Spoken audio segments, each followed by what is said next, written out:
اور وغیرہ وغیرہ، حسن کا بڑا زبردست نقشہ کھینچا. تو بتا تیری کیسی ہے؟ کہتے میری چھوڑ، تیری تلاش کر کے میری والی چھوڑ. تو میں یورپ کا زیادہ نقشہ نہیں کھینچنا چاہتا.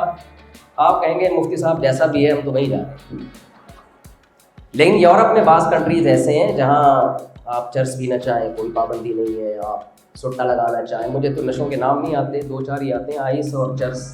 ہمارے زمانے میں ہیروئن بھی بہت تھی، اب پتہ نہیں ہے یا نہیں ہے.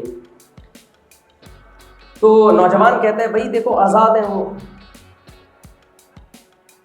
تو دیکھیں اسلام کی جو پابندیاں ہیں نا، اس کو میں ایک مثال سے ایکسپلین کرتا ہوں، پھر میں اس قرآن کی آیت کو بتاؤں گا، جس کا ترجمہ کروں گا. ایک بھنگی ہو، صبح و شام بیچارہ گٹر صاف کرتا ہو، گندگی میں رہتا ہو.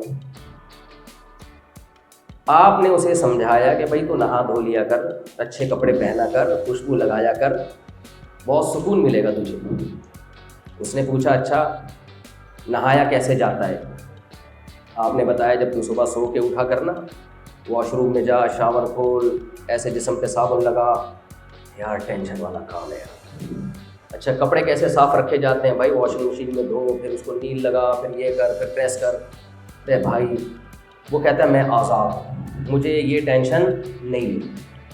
یہ پابندیوں میں تو ہے، میں اپنے آپ کو ان پابندیوں سے آزاد سمجھتا ہوں. میں صبح صبح اٹھتا ہوں، گٹر میں اس پائپ سے گھستا ہوں، دوسرے پائپ سے نکلتا ہوں. میرے جسم پہ بدبو ہے، مجھے فیل ہی نہیں ہوتی، کیونکہ میں بچپن سے اسی چیز کا عادی ہو چکا ہوں. مجھے گندگی محسوس نہیں ہوتی، فیل نہیں ہوتی. بے عزتی بھی ایک ایسی چیز ہے، اگر عزت ہو تو فیل ہوتی ہے بے عزتی. اگر عزت ہی نہ ہو، جیسے مودی کو عزت ہی نہیں ہے تو بے عزتی فیل ہی نہیں ہوتی اس کو. ابھی جو ہماری فوج نے مودی کا حشر نشر کیا ہے، آپ بتاؤ اس کو بے عزتی فیل ہو رہی ہے؟ اس لیے نہیں ہو رہی کہ یہ اتنی بے عزتی کے عادی ہو چکے ہیں کہ اب ان کی فیلنگ ختم ہو چکی ہے. اتنا مارا ہے ہماری فوج نے، 2 گھنٹے میں تماچے لگائے ہیں. تو اسی طرح جو بیچارہ گندگی صاف کرتا ہو صبح و شام، اس کو بدبو فیل نہیں ہوتی. بچپن میں کتابوں میں ایک واقعہ پڑھا کرتے تھے کہ ایک لڑکی شادی کر کے بیچاری بھنگیوں کے گھر میں آ گئی. دیکھو ایک بھنگی قوم بھی ہے، میرا مقصد اس قوم کی بات نہیں ہے جو ایک پیشہ ہے ہر وقت گندگی صاف کرتے رہو. تو ایک لڑکی آئی بھنگیوں کے گھر میں شادی ہو کے. 1 ہفتہ گزرنے کے بعد کہتی ہے اپنی ساس سے، میں جب تیرے گھر آئی تھی نا اس وقت بہت بدبو تھی آپ کے گھر میں، میرے آنے سے 1 ہفتے میں وہ بدبو ختم ہو گئی ہے. تو وہ ساس کہتی ہے کم بخت تیرے آنے سے بدبو ختم نہیں ہوئی ہے، تو اس بدبو کی عادی ہو گئی، تجھے بھی ہماری طرح وہ بدبو محسوس نہیں ہوتی ہے.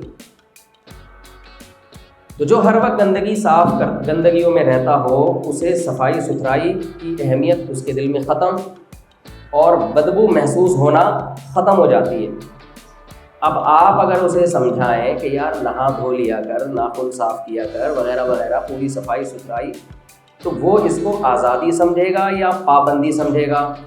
بولے نا پابندی. یار میں آزاد ہوں، صبح اٹھتا ہوں اپنی مرضی سے، نہ مجھے نہانے کی حاجت، تم نہاتے نہیں ہو، بے چین ہو جاتے ہو. تو ایسے بھنگی کا علاج کیا ہے؟ ہم اسے آزاد چھوڑ دیں یا اس کے نعروں سے ہم متاثر ہو جائیں؟ ایسے شخص کا علاج یہ ہے کہ زبردستی پکڑ کے اسے آپ سروس اسٹیشن لے جائیں. ابھی نہانے سے صاف نہیں ہوگا، ایک دفعہ سروس کروانی پڑے گی. اسے سروس اسٹیشن میں جہاں گاڑیاں دھلتی ہیں لے جا کے آپ اس کو نیٹ کلین کر دیں، صاف ستھرا کر دیں. اور ایک دفعہ یہ عمل نہیں، بار بار اس عمل کو دہرایا جائے 1 مہینے تک. 1 مہینے کے بعد اس کو احساس ہونا شروع ہوگا کہ صفائی کیا ہوتی ہے.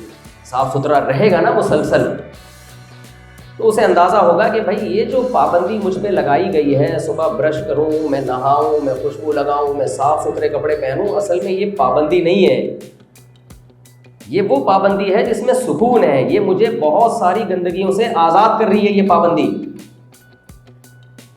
تو اسلام نے جو پابندیاں لگائی ہیں ان کا خلاصہ قرآن نے ان 2 لفظوں میں بیان کیا ہے، یا ایھا الرسل کلوا من الطیبات واعملوا صالحا، کہ گندا مت کھاؤ اور عمل کو بھی گندا مت کرو. تمہاری باڈی اور جسم میں جانے والی خوراک بھی پاک ہونی چاہیے اور تمہارے جسم سے نکلنے والا عمل بھی پاک ہونا چاہیے. میں سمجھا پا رہا ہوں اپنی بات؟ اگر آپ اسلام کو فالو نہیں کرتے تو آپ کے جسم میں جو خوراک جائے گی وہ بھی ناپاک ہو سکتی ہے, اور آپ کی باڈی سے نکلنے والا عمل بھی ناپاک ہو سکتا ہے. لیکن بہت بڑا مسئلہ اس دنیا میں یہ ہے کہ جب پاورفل لوگوں کے ہاتھ میں قوم کی تقدیریں ہوں تو وہ ناپاک کو پاک قرار دے دیتے ہیں اور پاک کو ناپاک قرار دے دیتے ہیں. میں مثال سے انشاءاللہ بات کو سمجھاؤں گا.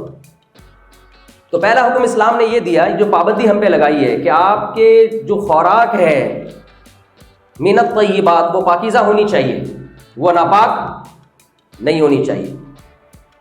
اب ناپاکی کی اقسام فقہا نے جو اسلامی قانون کی کتابیں لکھی ہیں وہ اقسام بیان کی ہیں کہ دیر آر 2 ٹائپس آف ناپاکی. جتنی انگلش مجھے آتی ہے میں اتنی بیان کروں گا.